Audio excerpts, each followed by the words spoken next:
जय गौ माता, जय गोपाल। कामधेनु गौशाला यूट्यूब चैनल के ऊपर आप सबका स्वागत है।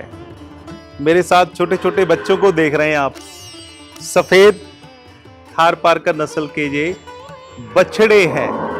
आप मेरे साथ साथ आपको एक बार इनके मैं पहले दर्शन करवा देता हूं, फिर मैं आपको बताता हूं कि ये कौन है। वैसे आप इनके पिता को जानते हैं, लेकिन मैं सस्पेंस बनाए रखता हूं आपका। तो ये देखिए कितने सुंदर सुंदर थारपारकर नस्ल के ये बछड़े हैं। जो पहले चार आए वो बछड़े थे, अब जो मेरे साथ आ रही है ये है बछड़ी। कितनी प्यारी और मनमोहक थारपारकर की ये बछड़ी है। ये भी बछड़ी है जी, और ये भी बछड़ी है, और ये भी बछड़ी है भाई। ये तो कुछ दिन की ही है। ये देखिए कितनी प्यारी है। अब ये इनको देखकर आप सोच रहे होंगे कि स्वामी जी बच्चों को क्यों दिखा रहे हैं। देखा जाए तो थारपारकर के बच्चों जैसे ही बच्चे हैं, ये सुंदर है। अब मैं आपको दिखाता हूं कि इनका जो पिता है वो मेरे सामने खड़ा हुआ है। ये दिख रहा है आपको? जी हाँ, इस नंदी को देखकर आप पहचान गए होंगे। मेरे ख्याल से आपको याद होगा, आज से 10 महीने पहले हमने एक वीडियो अपने चैनल पर पोस्ट की थी कि 3132, जी हाँ, ये नंदी है थारपारकर का लीजेंडरी बुल, ऐतिहासिक बुल 3132। ये चांदन फार्म से है, जैसलमेर चांदन सरकारी जो फार्म है ये वहाँ का नंदी है, और इसकी माँ है 580 नंबर। मेरे ख्याल से आप इसकी माँ को जानते हैं अच्छे से, क्योंकि जो 580 नंबर गाय थी चांदन फार्म की, उसने एक ब्यात में लगभग 5000 किलो दूध दिया था। लगभग 5000 किलो दूध, और 305 दिनों में वो 4600 लीटर दूध बनता है। तो आप यकीन कर सकते हैं कि इतना दूध इसके अंदर है। इसकी 580 गाय के जो आनुवांशिक गुण हैं वो इस नंदी के अंदर है, 3132 के अंदर। और इन्हीं आनुवांशिक गुणों को, इन्हीं जीन्स को अब हमारी कामधेनु गौशाला में इन बच्चों के माध्यम से आप देख रहे हैं। ये देखिए, इसकी माता तो जो है, ये आधा ब्लड आ गया चांदन फार्म का और आधा है सूरतगढ़ फार्म का। तो ये एक, जिसे कहते हैं कि नस्ल की विभिन्नता हम लेकर आ रहे हैं। ये ज़रूरी भी है इनब्रीडिंग से बचने के लिए, ये बहुत ज़रूरी कार्य होता है। तो ये बच्चे खास हैं। हालांकि सारे ही बछड़े बछड़ियाँ जो गौ माता के गर्भ से पैदा हुए हैं, हमारे लिए सारे ही सम्माननीय हैं, क्योंकि हमारे पंजाबी में एक शब्द आता है कि गऊ दा जाया, मतलब कि जो गाय का बच्चा है उसके प्रति एक पीढ़ियों से एक सम्मान का भाव होता है। आप गांव में जाएंगे ना पंजाब के, तो वो कहीं कोई नंदी आ जाएगा सामने, तो वो अक्सर जो पुराने बुजुर्ग लोग हैं ये कहते हैं ये गऊ दा जाया है, मतलब कि गौ माता ने इसे जन्म दिया है, सो ये पवित्र है।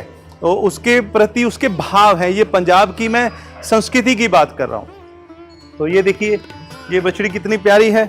हाँ जी, इन बच्चों का जो स्वभाव है वो बिल्कुल 3132 की तरह ही है, क्योंकि 3132 बहुत भोला नंदी है, बहुत ही विनम्र, डोसाइल, बिल्कुल पूंछ उसकी जो है जमीन पे जाके लगती है, और रंग अभी और वाइट करेगा ये, और बहुत ही भोला नंदी है। तो ये इसका संरक्षण हमने किया। 3132 का जो सीमन है अवेलेबल नहीं था, क्योंकि ये बुल नेचुरल सर्विस में था। तो लेकिन बड़ी मुश्किल से, आप ये कह सकते हैं कि बहुत ज़्यादा मेहनत हुई है, तो फिर ये छोटे छोटे बछड़ियों को आप देख रहे हैं। और ऐसे, क्योंकि इसका सीमन भी लोग लेके जाते हैं, क्योंकि ये भी सारे सीमन के ही बच्चे हैं, तो इससे और नस्लें पैदा होंगी। सो वो जो इसके तो बहुत ज़्यादा संतानें पैदा होनी चाहिए। तो KGSG इसी उद्देश्य की पूर्ति के लिए लगा हुआ है कि ऐसी ऐसी सुंदर सुंदर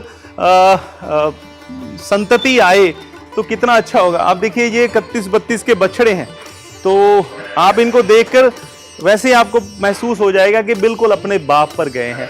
तो ये जो बछड़े हैं इनमें 580 नंबर गाय का 31-32 का जीन आ चुका है। सो ये जो बछड़े हैं ये भी बहुत इंपॉर्टेंट है। सो आपको ये नन्हे मुन्ने बच्चे वीडियो के अंदर हम इनको खेलते हुए भी दिखा रहे हैं, दौड़ते हुए भी दिखा रहे हैं, खूब मस्ती करते हैं, लेकिन बहुत ही भोला स्वभाव है। तो एक नंदी का अगर सदुपयोग किया जाए और वो कितना बेहतर रिजल्ट ला सकता है इसका आप अंदाजा नहीं लगा सकते। तो इसके लिए जो आर्टिफिशियल इंसेमिनेशन है वो सबसे ज्यादा बढ़िया तकनीक है जिसका सदुपयोग KGSG कर रहा है।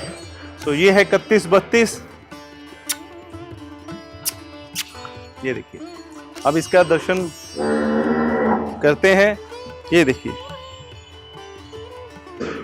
कितना भोला नंदी है, भोला स्वभाव है। भगवान शिव जी की भी जो सवारी है नंदी जी महाराज, वो भी ऐसे ही होंगे क्योंकि ये बड़ी पुरातन नस्लें हैं।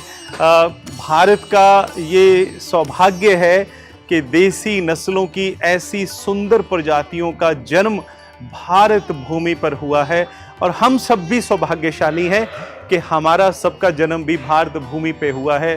देव भूमि है, तपस्वियों की भूमि है, ये संतों की भूमि है, गुरुओं की भूमि है, अवतारों की भूमि है। सो बहुत ही पावन, पवित्र और संस्कार से ओतप्रोत ये भारत की भूमि है। सो ऐसी नस्लें जब लाखों करोड़ों में खड़ी होंगी तो आप भारत की तस्वीर का अंदाजा लगाइए कि कैसी तस्वीर होगी। दूध की नदियां बहेंगी, दूध की नदियां। अभी लक्ष्य दूर है, अभी लाखों देसी गाय नहीं हुई, अभी करोड़ों गाय नहीं हुई। ऐसी नस्लें जो बहुत ज्यादा दूध देती हैं, हालांकि सभी नस्लें ही पवित्र हैं, लेकिन जिनका दूध ज्यादा है उन नस्लों की संख्या को बढ़ाना हमारा दायित्व है। और जब तक हम इस लक्ष्य को पूरा नहीं करेंगे हम चैन से नहीं बैठेंगे। मेरे गुरुदेव सर्व श्री आशुतोष महाराज जी, उनके आशीर्वाद से, उनकी प्रेरणा से, उनकी कृपा से हम एक दिशा में बड़ी रफ्तार से चल रहे हैं और ऐसी नस्लों को पुनः से सुरजीत करने का प्रयास कर रहे हैं। आप लोगों का हमें बहुत सहयोग चाहिए। आप लोग भी जहां बैठे हैं गऊ के लिए सेवा का भाव पैदा करें और लोगों को नस्ल सुधार की तरफ प्रेरित करें, अच्छे सीमन लगवाएं और नंदियों का सम्मान करें। ऐसे बछड़े गौशालाओं में लेके जाएं जहां पर नस्लें सुरजीत हों, नस्लें फिर से उनका पुनरुत्थान हो जाए। सो इसी आशा के साथ आपको ये छोटे छोटे नन्हे बच्चे कैसे लगे मुझे कमेंट करके आपने ज़रूर बताना है। इस वीडियो को शेयर करना है, हमारे चैनल को सब्सक्राइब करना है। आपका बहुत बहुत धन्यवाद। जय गौ माता, जय गोपाल।